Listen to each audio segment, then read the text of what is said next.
Chaque matin, Aïssa installait sa petite table dans un coin stratégique du quartier, près d'un carrefour très fréquenté. C'était un endroit parfait, à l'intersection de 2 rues principales, là où les motos passaient en klaxonnant, où les taxis s'arrêtaient pour prendre des passagers, où les mamans traversaient avec leurs bassines sur la tête, où les jeunes discutaient sous les manguiers. Le soleil se levait à peine, l'air était encore frais, et déjà Aïssa arrivait avec sa petite table pliante en bois, ses bidons de lait frais qu'elle portait sur la tête dans un grand panier, ses quelques gobelets en plastique et un petit tabouret. Elle étalait tout soigneusement, le bidon principal au centre, un second pour le lait sucré, un petit sac pour l'argent, un chiffon propre pour essuyer les gobelets. Elle s'asseyait calmement, croisait les jambes et attendait. Mais elle n'attendait pas longtemps. Avant même qu'elle ne s'installe complètement, les clients arrivaient déjà. Le premier était souvent le même, un vieux monsieur qui passait chaque matin pour son thé au lait. Il disait « Aïssa », comme d'habitude, un grand gobelet bien chaud. Elle souriait, versait le lait avec précision, ajoutait du sucre si besoin, et tendait le gobelet. En quelques minutes, ils étaient 10, puis 20 personnes, parfois plus. La queue se formait naturellement. Certains buvaient sur place, debout près de la table, discutant du prix du carburant ou des nouvelles du quartier. D'autres remplissaient leurs bouteilles en plastique pour la maison. 1 litre pour la famille, un demi-litre pour le petit déjeuner des enfants. Les gens faisaient la queue sans se plaindre. Personne ne grognait, personne ne poussait. Il y avait une sorte de calme, une patience étrange. Même ceux qui n'avaient pas prévu d'acheter s'arrêtaient, attirés sans comprendre pourquoi. Un jeune mototaxi passait, ralentissait, descendait de sa moto et prenait un gobelet sans savoir pourquoi. Une maman qui allait au marché s'arrêtait, posait sa bassine et disait « Donne-moi 1 litre, Aïssa ». Elle repartait avec le sourire. Le lait coulait, l'argent aussi. Les pièces et les billets s'empilaient dans la petite boîte en métal qu'Aïssa gardait sur ses genoux. Aïssa avait 35 ans. Elle était une femme simple, belle d'une beauté naturelle, avec une peau sombre lisse, des yeux doux mais vifs, un sourire qui mettait les gens à l'aise. Elle vivait dans une petite maison en banco pas loin du carrefour, avec son petit garçon de 7 ans et sa mère âgée. Elle se levait à 5 heures chaque matin, trayait les vaches de son oncle au village, filtrait le lait, le mettait dans les bidons et venait s'installer au carrefour. Elle ne criait pas pour vendre. Elle n'avait pas besoin. Les gens venaient d'eux-mêmes. Chose étrange, le lait ne manquait jamais. Même quand il y avait 30 personnes, les bidons semblaient toujours pleins. Personne ne posait de questions. On buvait, on payait, on repartait content. Les clients étaient variés. Il y avait les habitués, le vieux monsieur au thé au lait, la vendeuse de pain qui prenait 2 litres pour sa famille, le chauffeur de taxi qui remplissait sa bouteille pour la journée, les jeunes filles qui venaient pour un gobelet sucré avant l'école. Il y avait aussi les passants, un fonctionnaire en costume, une femme en boubou, un enfant qui envoyait sa mère chercher du lait. Tout le monde était attiré. Certains disaient « Je ne sais pas pourquoi, mais quand je passe ici, j'ai envie de lait ». D'autres « Le lait d'Aïssa est différent. Il est plus doux, plus chaud, plus bon ». Les gens repartaient avec un sourire, une énergie nouvelle. Le quartier en parlait doucement. Le lait d'Aïssa, c'est pas comme les autres. Aïssa ne disait rien. Elle versait, elle souriait, elle recevait l'argent. Elle remerciait chaque client. Merci, que Dieu te bénisse. Elle donnait même un gobelet gratuit aux enfants ou aux vieux qui n'avaient pas assez. Elle ne refusait personne. Le lait coulait comme une source. L'argent rentrait dans la petite boîte.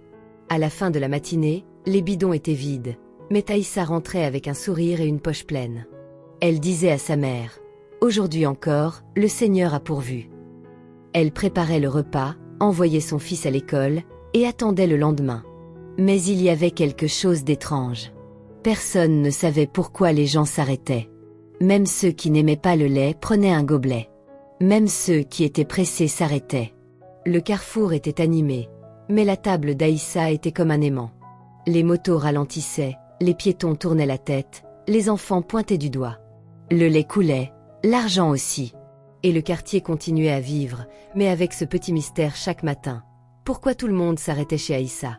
Le lait finissait toujours très tôt, parfois avant 9 heures du matin. Aïssa avait à peine le temps de s'asseoir que la queue grandissait. Les bidons se vidaient vite.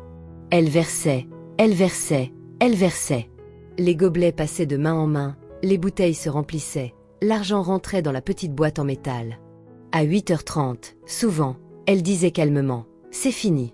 Il n'y en a plus. Les clients refusaient d'y croire. Ils regardaient les bidons vides, secouaient la tête, insistaient. « Comment c'est fini? On vient d'arriver. Même un petit verre, s'il te plaît. » « Attends, ma sœur, vérifie bien, il doit rester un peu au fond. » Certains restaient debout longtemps après la fin, espérant qu'il en reste encore. Ils tournaient autour de la table, regardaient dans les bidons, demandaient « Tu es sûr ?»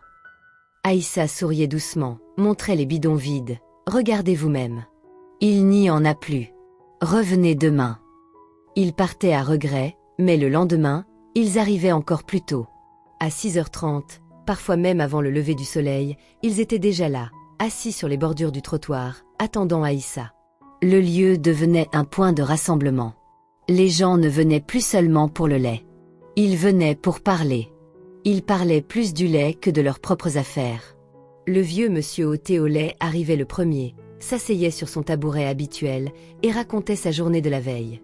La vendeuse de pain arrivait ensuite, posait sa bassine et discutait des prix du marché. Les jeunes mototaxis s'arrêtaient, buvaient un gobelet et parlaient des routes, des clients difficiles. Mais l'argent n'était pas le principal. Le principal, c'était le rassemblement.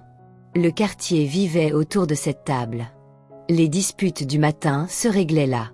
Les nouvelles du jour se partageaient là. Les enfants venaient après l'école, demandaient un petit verre, et Aïssa leur donnait avec un sourire. Elle disait « Bois, mon petit. Que Dieu te garde. » Certains jours, la queue était si longue qu'elle faisait le tour du carrefour. Les motos ralentissaient pour voir. Les taxis s'arrêtaient pour prendre un gobelet. Même les policiers qui passaient prenaient un verre. « Aïssa, ton lait est le meilleur du quartier. » Elle remerciait. « C'est Dieu qui donne. » À 9h, quand elle disait « C'est fini », les gens soupiraient, mais ils repartaient contents. Le lendemain, ils revenaient plus tôt. Le lieu devenait un point de rassemblement. Les gens parlaient plus du lait que de leurs propres affaires. Pourquoi elle n'en apporte pas plus? Mais personne n'osait demander directement à Aïssa. Elle était trop gentille, trop respectée. Mariam, une femme du quartier, venait souvent acheter sur place. Elle avait 42 ans, mère de 3 enfants, vendeuse de tissus au marché. Elle arrivait chaque matin vers 7h30, posait sa bassine, prenait 1 litre pour la maison. Elle observait la foule. Elle voyait la rapidité avec laquelle le lait disparaissait. Elle comptait les clients dans sa tête. 10, 20, 30, et déjà fini. Elle voyait le silence étrange qui tombait quand Aïssa servait. Quand Aïssa versait le lait, les gens se taisaient. Une nuit très tôt, Mariam passa près du lieu de vente avant l'aube. Il faisait encore noir.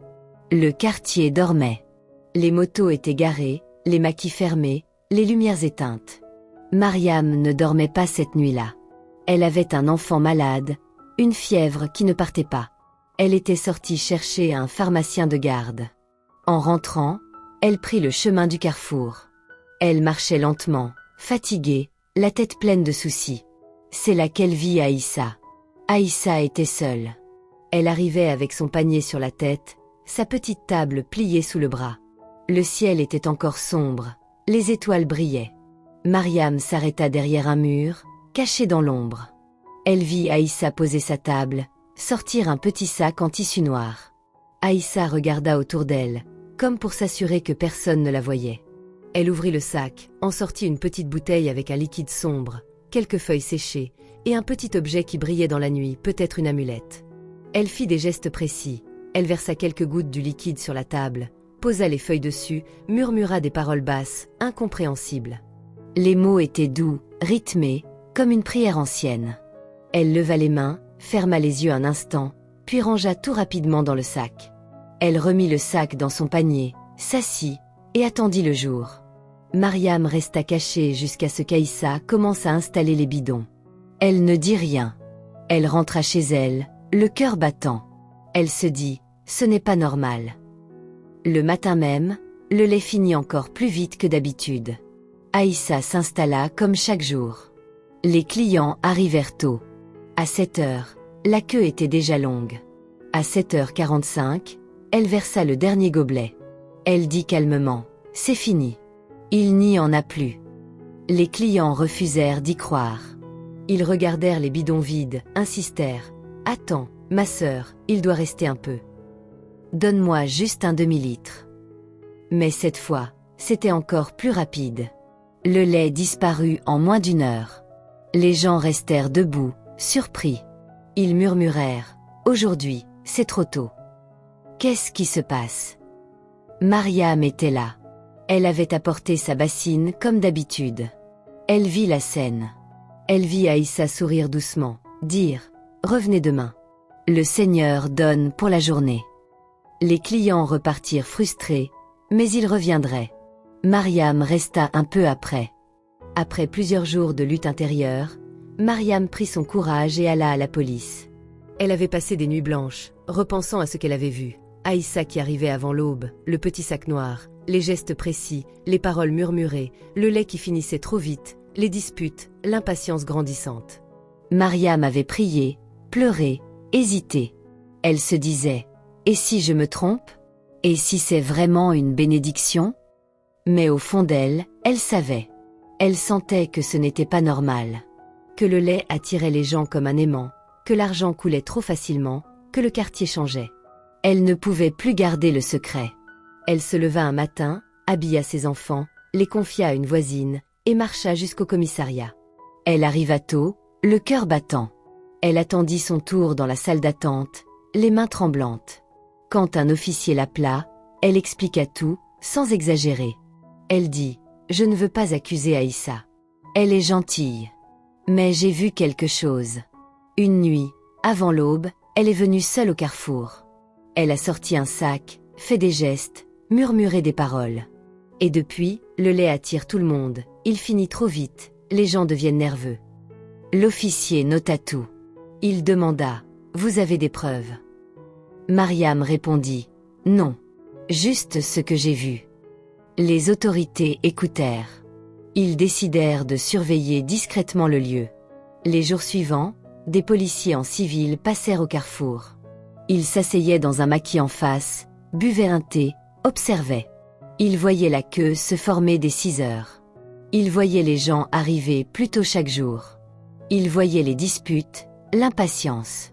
Ils voyaient Aïssa servir calmement, sourire, remercier. Ils voyaient le lait finir vite. Ils prirent des notes. Ils prirent des photos discrètes. Ils écoutèrent les conversations. Le lait d'Aïssa est magique. Ils portent chance. Ils virent que les clients revenaient toujours, même frustrés. Les autorités surveillèrent pendant une semaine. Puis ils décidèrent d'agir.